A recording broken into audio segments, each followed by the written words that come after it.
next morning arrived with a drizzle, tiny drops of rain sliding down Daniel's windshield as he parked his car outside Victoria Hale's mansion.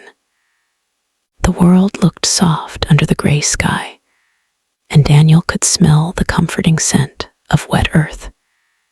He checked his watch, 6:45 a.m. Early, as always. Leo's little note, "Good luck, Dad," sat taped on the dashboard beside his photo, reminding him why he did everything he did. He leaned back in his seat and whispered to himself, "Just one more day, one more try." At exactly 7:00, Victoria stepped out, dressed sharply in a navy suit, her expression unreadable. But something was different. She didn't look angry. She didn't snap orders.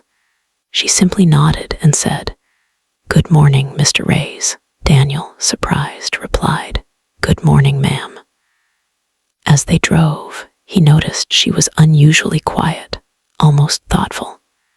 The usual tension that filled the air was gone. When they reached the company, she paused before stepping out. "Mr. Reyes," she said softly, "thank you for being early today." Daniel smiled humbly. "Always, ma'am." It was a small moment, but to Daniel, it felt like sunlight breaking through clouds. That day, Victoria couldn't focus in her office. She found herself glancing at the rain outside, thinking about Daniel and his son. For years, she had justified her harshness as discipline, her coldness as strength. But seeing a man who faced so much and still carried kindness made her realize how far she had drifted from her own humanity. Later that afternoon, her secretary informed her that the drivers were all gathered downstairs. Apparently, Daniel had been helping another driver fix one of the company vans in the rain. "He's doing it on his break," the secretary said. "He didn't want anyone to be late." Victoria looked out the window and saw Daniel, drenched, sleeves rolled up, working with a small toolkit.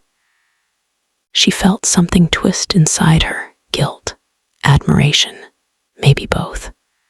Without thinking, she grabbed an umbrella and went downstairs. The employees were shocked to see the CEO herself walking into the rain. When she reached him, she held the umbrella over his head. "You'll catch a cold," she said quietly. Daniel looked up, startled, wiping his hands. "Oh, ma'am, I'm sorry. I didn't see you there." "Why are you doing this yourself?" she asked. He smiled. "Because if I can help, I should. I know what it's like to be left stranded." The simplicity of his words hit her harder than any lecture could. She handed him a towel and said, "Come inside when you're done." The watching employees whispered among themselves. The Ice Queen had just offered kindness. It was the first time in years. The following week, Helix Corporation was hosting its annual Innovation and Community event, a showcase of new logistics projects and company culture. Victoria wanted this one to be different. For the first time, she told her HR director to include everyone, even drivers, janitors, and warehouse staff. "We all keep the company running," she said, leaving her team speechless. Meanwhile, Daniel's life outside work was still a struggle. Leo had been preparing for his school's science fair, but needed some materials Daniel couldn't afford. That evening, as Daniel sat at their kitchen table looking at bills, he sighed deeply. "We'll make it work somehow, buddy." Leo hugged him and said, "It's okay, Dad. We can build it from paper and tape.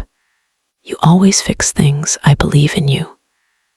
Those words filled Daniel's heart with warmth. The next morning, as he drove Victoria to the office, she noticed he looked tired.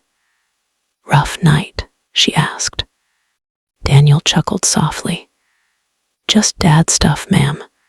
My boy's got a big project, and I promised I'd help him. Money's tight, but we'll figure it out." She stayed quiet for a moment, then said, "What kind of project?" "An airplane," he said proudly. "He wants to show how planes can glide without fuel using wind lift. He's got big dreams, wants to be an engineer someday." She smiled faintly. Like father, like son, it seems. 2 days later, when Daniel came to pick her up, she handed him an envelope. "Take this," she said. "It's not charity, it's a bonus. You've been helping others around the company, and I think that deserves recognition." Daniel looked surprised, refusing gently. "Ma'am, I appreciate it, but I can't." "You can," she interrupted. "And you will, you earned it." Her tone was firm, but her eyes were kind. Inside the envelope was enough money to cover Leo's school fees and his project materials. Daniel was overwhelmed with gratitude. "Thank you, ma'am," he said quietly. "This means more than you know." That night, when Leo opened the bag of supplies Daniel had bought, his face lit up. "You're the best dad ever," he shouted. Daniel smiled, his eyes moist. "No, buddy. I just work for the best boss ever." As the company event approached, Daniel was assigned to drive executives to the venue, a large hall filled with banners and lights.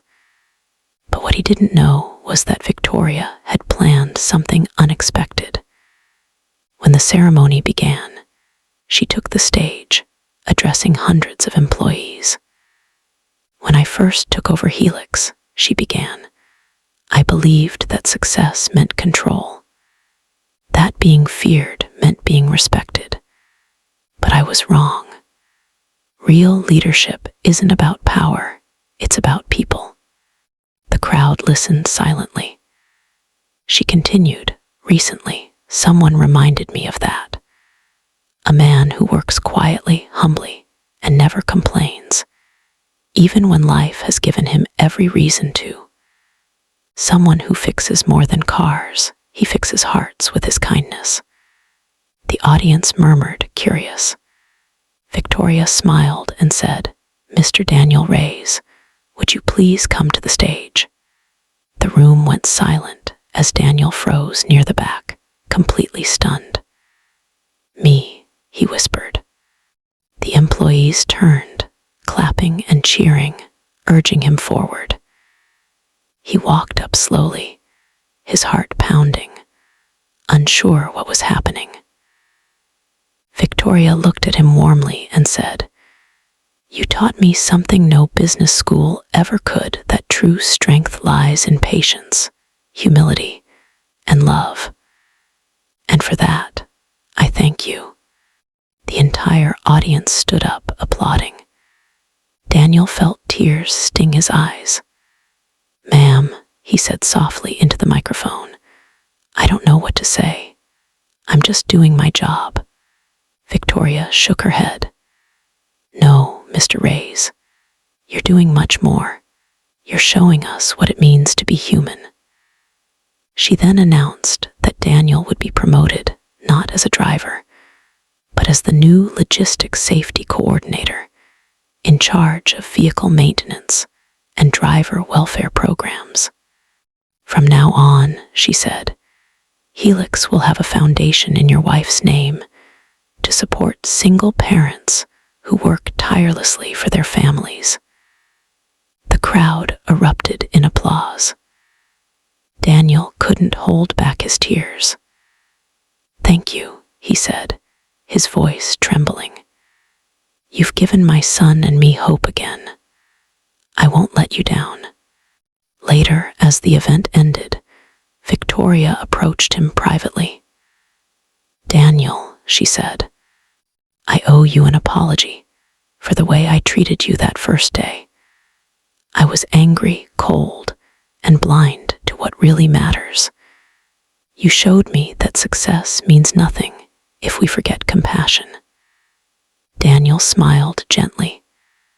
We all get lost sometimes, ma'am. What matters is finding our way back. She nodded, her eyes glistening. You're a good man, Mr. Reyes. Tell Leo I expect to see that airplane project someday. Weeks passed, and life changed beautifully. Daniel's new role meant better hours, better pay, and more time with Leo. He built the paper airplane with his son, and together they won first place at the science fair. When they returned home that evening, they found a box waiting at their door. Inside was a sleek model airplane made of polished metal with an engraving, "For Leo Reyes, keep dreaming high." VH Leo gasped in delight. Dad, the CEO sent this. Daniel smiled proudly. Yes, buddy. She believes in you. That night, as Leo slept, Daniel stood by the window, watching the stars. He thought about how far they had come from humiliation to honor, from struggle to gratitude. Meanwhile, in her penthouse, Victoria looked out over the city skyline, feeling a peace she hadn't felt in years. She had started visiting the Helix Foundation personally, meeting families, offering scholarships, learning their stories.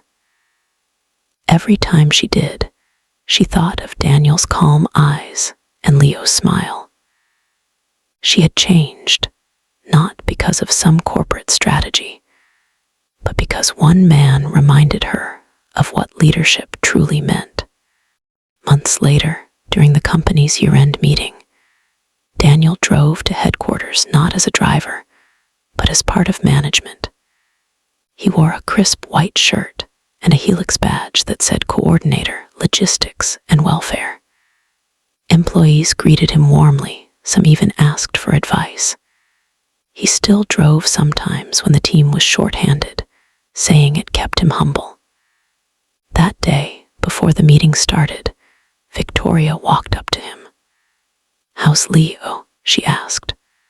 Building another airplane, Daniel laughed. Yes, ma'am. This time, he says it's going to fly to space. Victoria chuckled. Tell him when he does. I'll be the first investor. They both smiled, the past between them now just a lesson, one of respect, redemption, and the power of kindness. As Daniel left the building that evening, he saw a new slogan printed on the company's lobby wall. Something Victoria had personally approved. Success drives us, but compassion guides us. He smiled, realizing that the woman who once yelled at him in front of everyone had become one of his greatest supporters.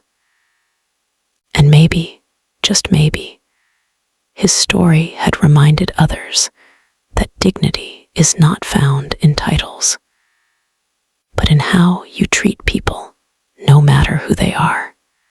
That night, as he tucked Leo into bed, Leo asked, Dad, are you happy now?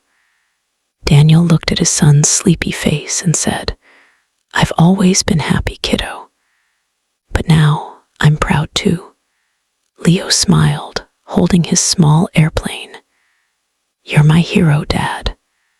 Daniel kissed his forehead softly. No, son, you're mine. And as the night deepened, the city lights twinkled outside their window. A reminder that even in a world of chaos, a single act of humility could turn the coldest heart warm again.